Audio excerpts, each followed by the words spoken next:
सम्पूर्ण नेपालीहरुमा नमस्कार। आज हामी कोरियाको वैवाहिक संस्कारका बारेमा तपाईलाई केही दृश्यहरु देखाउँदैछौं। दृश्यमा दुला दुलैनीको रूपमा देखिएका रियल जोडी हुनुहुन्छ, उहाँहरु चाहिँ नेपाली नै हुनुहुन्छ है त। कोरियामा कोरियन ड्रामा बाउजू कस्तो लागिरहेछ बेहुली बन्दा अनि त्यस पछाडि यता चाहिँ हाम्रो दुला दाजी हुनुहुन्छ। दुला दाजी अन्यगास्यो कस्तो लाग्दैछ? के हो यो कोरियन पुरानो विवाह होइन? के हो यो, कस्तो हो भनिदिनु न अलिअलि। दिदी सम्मान गरिदिनु त यहाँ पनि। पुरानो तरिकाको भने कि पूर्व काल भने जस्तो पुरानो होइन, नयाँ हो यो। नयाँ हो ए लभ म्यारेज होइन भन्दिन। यसो दुला हुँदाखेरि ड्रामामा भए पनि कस्तो फिल भइरहेछ? दुईचोटि बेहुला बनेर हिँड्दा त छुट्टै फिलिङ अलिक खै के हो फेरि पनि जस्तो लाग्छ। रमाइलो छ नि त। दोस्रो बिहे भयो जस्तो लाग्छ। दोस्रो बिहे सेम पर्सन, सेम मान्छे, सबै सेम, साथमा छोरा। छोराले बाबु बिहे देखाउन मिल्दैन।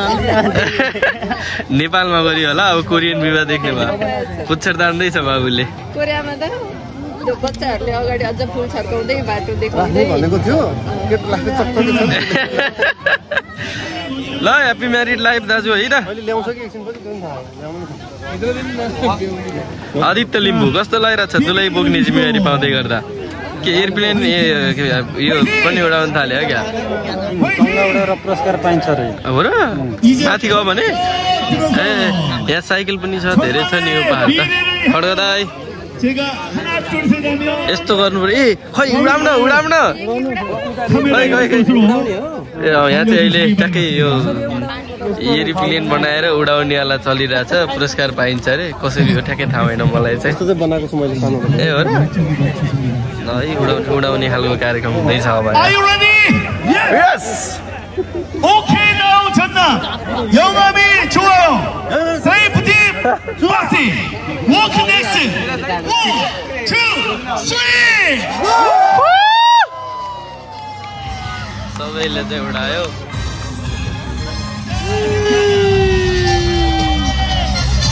कस्तो लाग्यो एयरप्लेन उडाएर? रमाइलो भइरहेछ है त। चाहिँ दुलही कोरियन परपूर्व विवाहको बारेमा चाहिँ हामी नाटक देखाउँदैछौँ।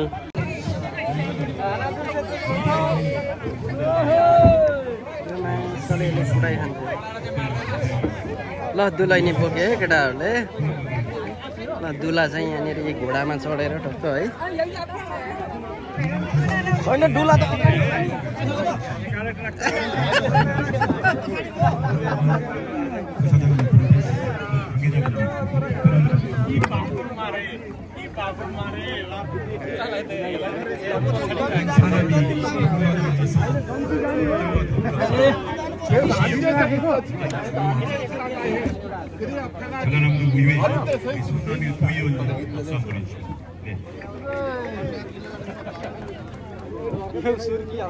कस्तो लागिरहेछ दुलैनी बोक्दा? कस्तो महसुस भइरहेछ?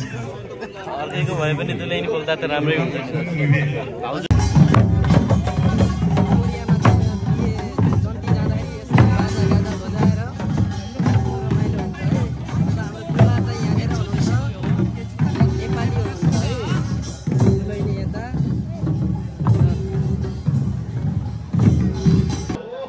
हामी चाहिँ कोरियाको छल्ला नाम्टोमा छौँ। अन्त कार्यक्रम छ, यहाँ दुलैनी हुनुहुन्छ, यता दुला हुनुहुन्छ। यहाँ चाहिँ दुला दुलैनीलाई बोक्ने हामी चारजना फेरि के भन्छ त्यसलाई, दुलैनीलाई बोक्ने दुलालाई भन्दा पनि रमाइलो छ कोरिया। दुलहीलाई बोकेर अगाडिसम्म पुर्याउने जिम्मा हाम्रो थियो। अगाडिसम्म पुर्याएपछि त्यहाँबाट दुईजना बुढी आमाहरू जो कोरियन हुनुहुन्छ उहाँहरूले चाहिँ दुलैनीलाई स्टेजमा लैजानुभयो। दुला चाहिँ अगाडि नै घोडा चढेर स्टेजमा पुगिसक्नु भएको छ। अनि त्यहाँनिर फेरि नेपालमा पण्डित हुन्छ है, बाहुन भने जस्तै पण्डित भने जस्तै एकजना फेरि आउनुहुन्छ अहिले। अनि उहाँले चाहिँ के पढ्नु हुँदो रहेछ, अनि त्यस पछाडि चाहिँ विवाहको बन्धनका कुराहरू के चाहिँ हुँदो रहेछ है। साह्रै रमाइलो भयो, नाचहरू पनि हेर्नु पायो। यो विवाहको समारोहसँगै थुप्रै कार्यक्रमहरू थियो। मैले केही दिन अगाडि उपहार भनेको थिएँ, त्यो उपहारहरू चाहिँ यही कार्यक्रम देखिआएको। यस पछाडि फुटबल खेल्ने कार्यक्रमहरू र सँगसँगै त्यहाँ हरेक खालका कार्यक्रमहरू चाहिँ थिए। साह्रै रमाइलो भएको थियो।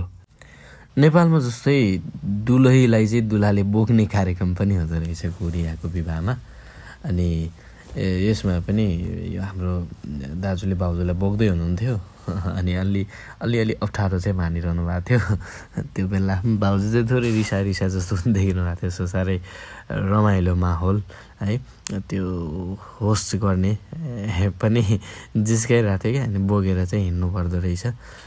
विशेष गरी यो कार्यक्रममा चाहिँ कोरियन सहित विदेशीहरूको सहभागिता थियो। 16 देशका नागरिकहरूले चाहिँ यो दृश्य हेरे र सँगसँगै कोरियाका मिडियाहरूले पनि राम्रोसँग दुला दुलहीको अन्तर्वार्ता सहित यो समाचारलाई चाहिँ कभर गरेका थिए।